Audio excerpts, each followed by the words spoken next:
បួចូលលយងើផ្លែថាមិនស្រួលខ្លួនពិតជាលយមែនចារឹកបែបនេះពូកែដុតឡើង9សរសើរខ្ញុំស្អាតចង់សុំលុយចាយណាណាធ្វើមកជូជូ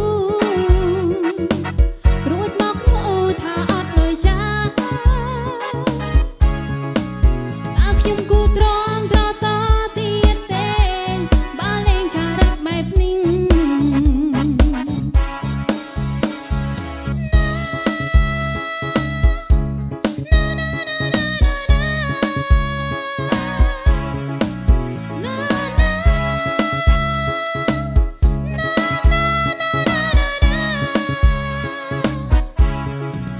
ចាំខ្ញុំឲ្យមេជើងមួយទៅចោ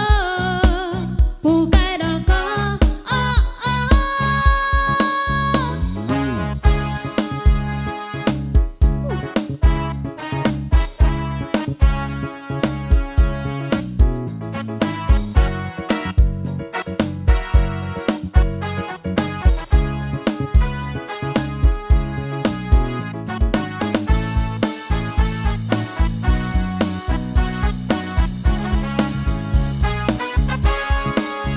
ថ្ងៃខួប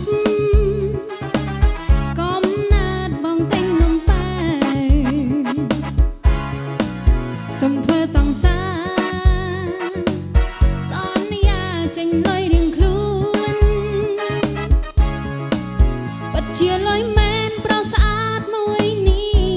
ពូកែដុតឡើង9ឃើញមុខ